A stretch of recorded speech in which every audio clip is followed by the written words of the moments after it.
Selamat pagi anak-anak semua. Pada pagi hari ini kita akan belajar tentang cerita fantasi. Jadi anak-anak, yang pertama kita akan belajar tentang pengertian cerita fantasi. Cerita fantasi adalah jenis cerita yang dibuat berdasarkan imajinasi penulis, berdasarkan pengalaman, pandangan, tafsiran, kecendekian, wawasan, dan penilaiannya terhadap berbagai peristiwa. Nah anak-anak, selanjutnya kita akan belajar tentang apa saja ciri-ciri teks cerita fantasi. Jadi yang pertama ada tokoh yang unik, kedua ada ide cerita yang terbuka, ketiga keanehan, kemisteriusan, dan keajaiban, yang keempat fiksi atau khayalan, yang kelima gaya bahasa bebas, dan yang keenam latar, lintas, ruang, dan waktu.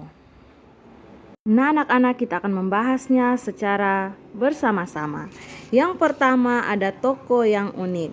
Jadi cerita fantasi biasanya memiliki keunikan dalam bentuk fiksi dan di luar akal sehat manusia. Keunikan tokoh dalam cerita fantasi bukan sekedar fisik semata.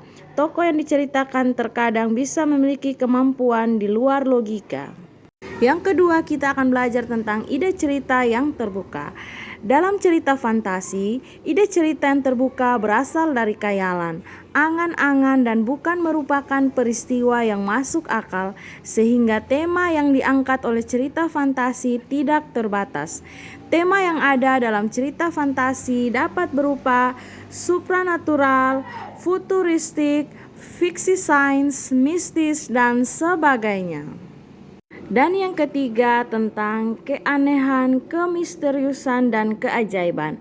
Dalam cerita fantasi akan dijumpai sebuah keanehan, keganjilan, kemisteriusan, dan keajaiban yang tidak bisa dipikirkan dengan akal sehat manusia. Nah anak-anak, ciri-ciri selanjutnya dari cerita fantasi adalah fiksi atau khayalan. Fiksi artinya cerita rekaan atau khayalan atau tidak ada di dunia nyata dan hanya ada dalam pemikiran manusia atau pengarang. Nah anak-anak, ciri-ciri selanjutnya adalah gaya bahasa bebas. Gaya bahasa yang digunakan pada cerita fantasi bersifat bebas dan tidak terikat oleh bahasa formal. Bahasa yang dipakai variatif, komunikatif, dan terdapat ragam percakapan.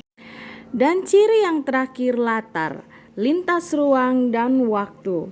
Cerita fantasi dapat menembus ruang dan waktu, maksudnya tokoh cerita berada pada tempat dan waktu yang tidak masuk akal. Nah anak-anak semua, demikian penjelasan tentang cerita fantasi. Bagaimana anak-anak, sudah bisa dipahami? Semangat ya belajarnya, bye-bye.